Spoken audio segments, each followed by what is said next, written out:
નગરપાલિકાને ખાસ કિસ્સામાં એ વર્ગમાં અપગ્રેડ કરવામાં આવે। વડનગર નગરપાલિકાને તાજેતરમાં જ બજેટમાં એ કેટેગરીનો દરજ્જો આપવામાં આવ્યો છે। હાલમાં વડનગર નગરપાલિકાની વસ્તી 32,000 જેટલી છે। એ કેટેગરી માટે આ વસ્તી 1 લાખ જેટલી હોવી અનિવાર્ય છે।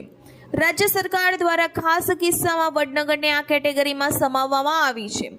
રાજ્ય સરકાર દ્વારા આગામી નાણાકીય વર્ષ માટે રાજ્યની તમામ નગરપાલિકાઓ તેમજ મહાનગરપાલિકાઓ માટે પરિપત્ર જાહેર કર્યો છે।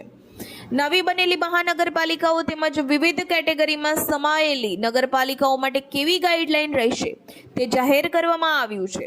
ગુજરાત સરકાર દ્વારા તાજેતરમાં જ બજેટ રજૂ કરવામાં આવ્યું હતું, જેમાં નાણામંત્રી કનુ દેસાઈએ વડનગર નગરપાલિકાને એ કેટેગરીમાં સમાવેશ કરવાની જાહેરાત કરી હતી। વડનગરના વિકાસને વધારવા માટે અને તેને વધુ ગ્રાન્ટ આપી શકાય તે માટે રાજ્ય સરકાર દ્વારા જાહેરાત કરવામાં આવી છે। કારણ કે વડનગર એ વડાપ્રધાન નરેન્દ્ર મોદીનું વતન છે, તેના કારણે નવા વિકાસના મોરપીંછ વડનગરને લગાડવામાં આવી રહ્યા છે। રાજ્ય સરકાર દ્વારા એ કેટેગરીની જાહેરાત તો કરી દેવામાં આવી છે। રાજ્ય સરકાર દ્વારા તાજેતરમાં બજેટમાં વડનગર નગરપાલિકાને ડી ગ્રેડમાંથી સીધી એ ગ્રેડમાં મૂકવાની જાહેરાત કરી છે। વડનગર એ વડાપ્રધાન નરેન્દ્ર મોદીનું માદરે વતન છે, જેથી કેન્દ્ર અને રાજ્ય સરકાર બંને વડનગરના વિકાસ માટે ખાસ બજેટ ફાળવવાની તૈયારી કરી રહ્યું હોવાનું જાણવા મળ્યું છે અને તેથી વડનગરને એ કેટેગરીમાં મૂકવામાં આવ્યું છે। રાજ્ય સરકાર દ્વારા જાહેર કરાયેલા પરિપત્રમાં જણાવ્યા અનુસાર વડનગરના 2500 વર્ષ જેટલા પૌરાણિક અને ઐતિહાસિક સાંસ્કૃતિક વારસા તેમજ રાષ્ટ્રીય અને આંતરરાષ્ટ્રીય ફલક ઉપર સ્થાનને ધ્યાને લઈને વડનગર પાલિકાને ખાસ કિસ્સામાં એ કેટેગરીમાં સમાવવામાં આવ્યું છે। Gujarat reporter Kashyap Rawal, DT news live 24, Vadnagar.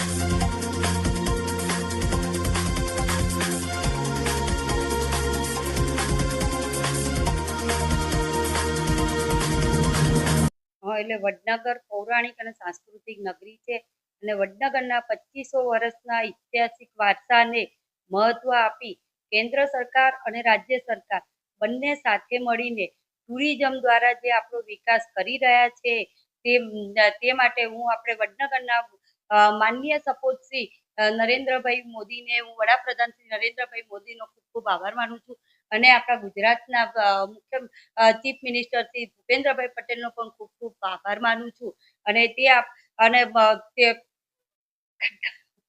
કેન્દ્ર સરકાર અને રાજ્ય સરકાર દ્વારા જે ટુરિઝમ બંને સાથે મળીને ટુરિઝમ દ્વારા જે કામ કરી રહ્યા છે તેમાં આ એક મોરપીંછ ઉમેરાવાથી આપણું કામ ઝડપી અને સારું બનશે અને આપણને આના લીધે ગ્રાન્ટ પણ વધારે મળશે। તેના લીધે આપણે પ્રજાલક્ષી કાર્યો પણ કરી શકીશું અને તેમના પ્રશ્નોનો સારી રીતે હલ લાવી શકીશું। વડનગરના વિકાસને આના લીધે ઝડપથી વેગ મળશે અને સારું કામ કરી શકશે અને આના લીધે બહારથી ટુરિસ્ટો પણ વધારે આવશે અને તેમને સગવડ મળશે એવું પણ આપણે કરીશું।